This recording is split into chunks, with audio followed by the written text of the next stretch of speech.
Hey there, I'm Jessica, a 30-year-old powerhouse lawyer crushing it in the Big Apple. Life's great now, but it wasn't always smooth sailing. I lost my parents in a tragic car accident when I was just a kid. That's when Grandma Evelyn stepped in and raised me. She's been my rock ever since. It's Christmas time, and I'm heading to her mansion for our annual family get-together. I can't wait to give her the special gift I found, a vintage brooch just like the one her mother used to wear. She's going to love it. I pull up to the mansion and wow, Evelyn's really outdone herself this year. Lights everywhere. A huge wreath on the door, the whole deal. Grabbing my bags and the gift, I take a deep breath and ring the doorbell. Jessica, darling. Come in, come in. Evelyn greets me with a warm hug. Let me look at you. New York is treating you well. I see. I laugh. Can't complain, Grandma. The firm's keeping me busy, but I wouldn't miss this for the world. As I step inside, I see my cousin Tyler sprawled on the couch, eyes glued to his phone. Typical. Yo, Jess. I roll my eyes. Still the chatterbox, I see. Megan, Tyler's sister, comes flying down the stairs. Jessica, oh my God, I love your boots. Where did you get them? Before I can answer, Uncle Robert walks in from the kitchen with drinks in hand. Well, if it isn't the prodigal niece finally gracing us with her presence. I force a smile. Nice to see you too, Uncle Robert. How's the car dealership? He grunts, taking a swig of his drink. It'd be better if people still bought American. Karen, his wife, appears, all smiles and fake cheer. Now, Robert, let's not start. Jessica, honey, it's so good to see you. Can I get you something to drink? I shake my head. I'm good, thanks, Karen. Where should I put my stuff? Evelyn pipes up, oh, I've got you in your old room, dear. Tyler, be a gentleman and help your cousin with her bags. Tyler groans but stands up. As we head upstairs, I can't shake the feeling something's off. In my room, Tyler drops the bags and lingers. So, Jess, how long are you staying this time? I raise an eyebrow. Through New Year's like always. Why? He shrugs, avoiding eye contact. No reason. Just, maybe don't get too comfortable, you know. Before I can ask what that's about, he's out the door. What the hell was that? I start unpacking, my mind racing. There's always been tension with Uncle Robert, but this feels different. I shake it off, focusing on the good stuff. Evelyn's reaction to her gift, catching up with Megan, maybe even chatting with Karen if I can pull her away from Robert for 5 minutes. As I head back downstairs, I overhear Robert and Evelyn whispering. Mom, you can't keep babying her. She's a grown woman, for Christ's sake. That's enough, Robert. Jessica is as much a part of his family as you are, and I won't hear another word about it. I clear my throat as I enter the room, and they both jump. Evelyn recovers first, smiling brightly. There you are, dear. Come sit by me and tell me all about New York.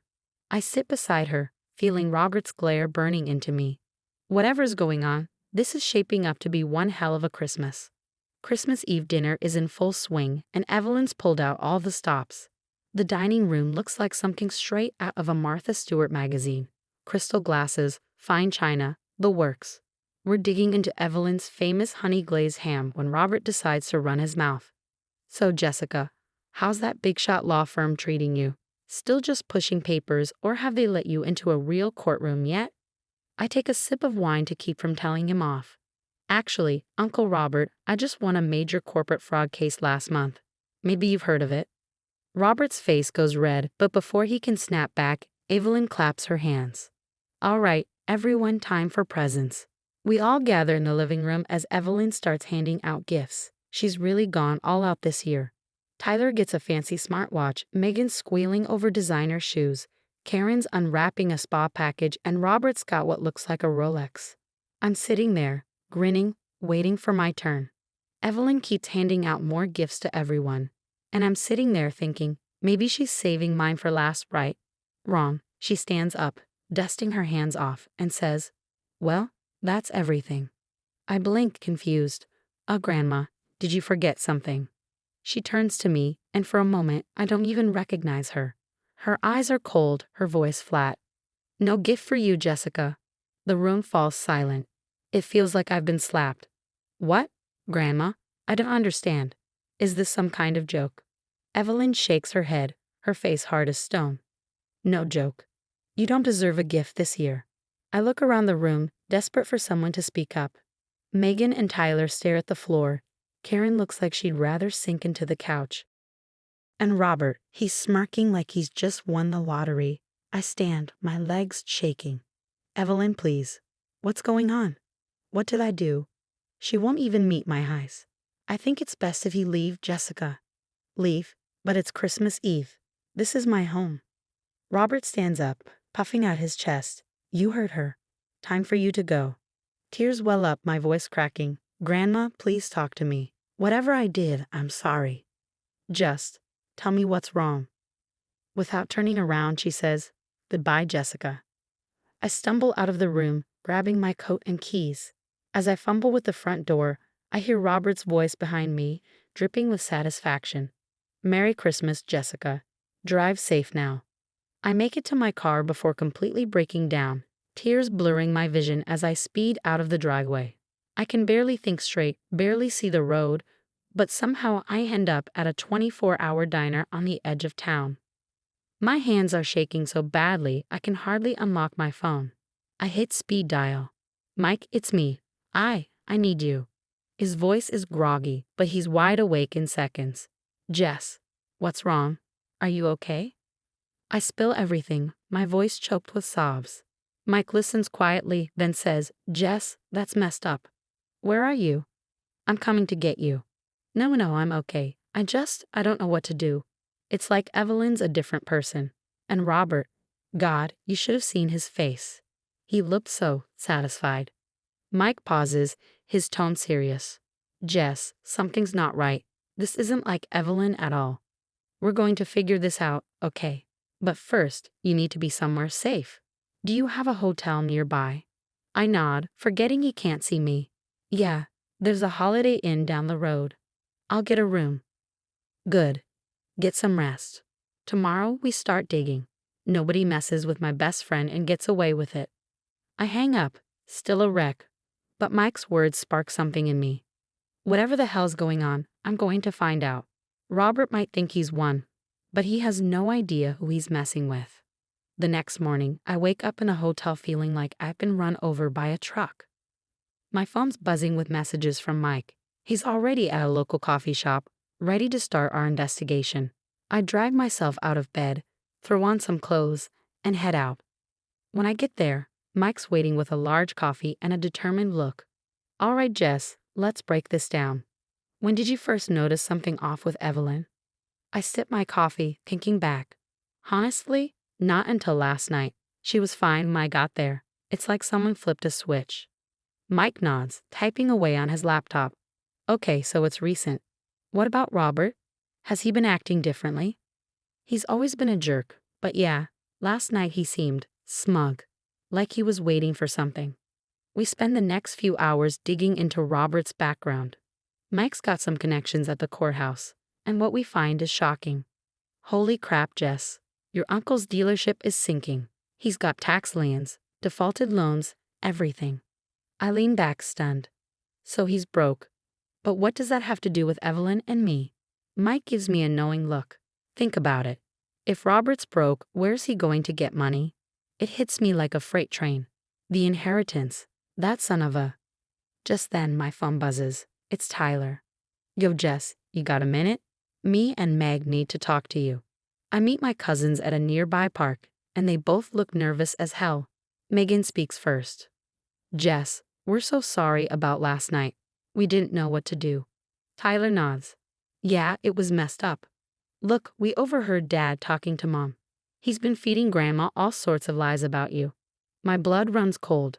What kind of lies? Megan looks away, ashamed. He told her you've been embezzling from your law firm, that you're facing disbarment. He even showed her fake documents. Tyler jumps in, and that's not all. He convinced Grandma to change her will. He cut you out completely. I'm shaking with anger. That explains the no gift. Evelyn thinks I'm a criminal. Back at the coffee shop, I fill Mike in. He's livid. We need to expose this.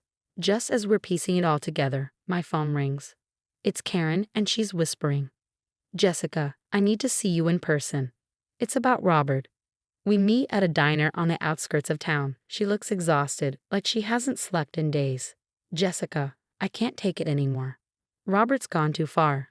She slides a folder across the table. Inside are fake bank statements, a forged letter from my firm's HR department, even a phony police report. Everything he's been using to frame me as a white-collar criminal. He's been planning this for months, Karen says, her voice trembling. I should have said something sooner, but I was scared. He's not the man I married anymore. I squeeze her hand. It's okay, Karen. You're doing the right thing now. Back with Mike, we start piecing everything together. Robert, desperate for cash, fabricates this entire story to turn Evelyn against me and secure the inheritance for himself. Mike leans back, a glint of determination in his eye. All right, Jess, we've got the evidence. Now we need a plan to expose this bastard and clear your name. I nod, the fire inside me burning hotter. I've got an idea, but we'll need Tyler, Megan, and Karen's help. And maybe a few hidden cameras. As we hash out the details, I can't help but smile. Robert thinks he's won, but he has no idea what's coming. Standing outside Evelyn's mansion, I take a deep breath. Mike's voice crackles in my earpiece. You got this, Jess. I ring the doorbell, and Evelyn answers, her face cold and distant. Jessica, what are you doing here? I've come to apologize, Grandma. Can we talk? As a family? She hesitates, then nods, stepping aside to let me in. Robert is lounging in the living room, looking smug, while Tyler, Megan, and Karen sit nearby, all in on the plan. Well, come to beg for forgiveness. Robert sneers. I stand tall, locking eyes with him. Actually, Uncle Robert, I'm here to clear the air and to show everyone who you really are. His face strains of color as I pull out the folder Karen gave me. What's that? He stammers. Evidence of your lies. Fake documents, forged statements, all part of your scheme to turn Evelyn against me and secure your inheritance. Evelyn's eyes widen. What is she talking about, Robert?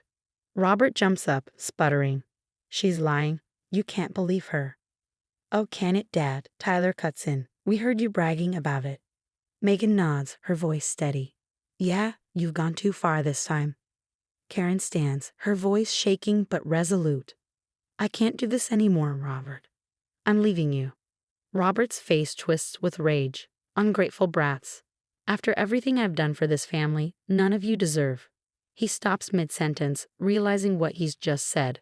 But it's too late. Evelyn steps forward, her eyes blazing.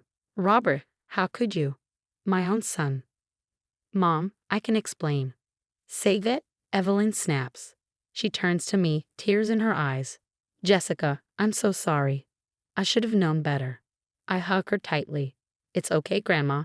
We're going to be okay. As Robert tries to storm out, karma hits him hard. He slips on a patch of ice in the driveway and goes down, howling in pain. We watch as the ambulance arrives. As they load Robert in, still moaning about his leg and demanding a lawyer, Evelyn makes a call. Yes, I'd like to report a case of elder abuse and fraud. Later, gathered around the Christmas tree, Evelyn hands me a small box. I believe this belongs to you, dear. Inside are the keys to the mansion. I smile, feeling the warmth of family, real family surrounding me. Merry Christmas, everyone, I say, raising a glass. Here's to new beginnings. And that's the end of the story, folks. Now, I've got a question for you. If you were in Evelyn's shoes, would you press charges against Robert, or would you try to keep it in the family and handle it privately? This isn't just about justice. It's about trust and the consequences of betrayal. What would you do? Drop your thoughts in the comments below. I'm dying to hear what you think about this mess. And hey, if you enjoyed this wild ride, don't forget to hit that like button and subscribe to the channel. Trust me, you don't want to miss what's coming next. Let's keep this conversation going.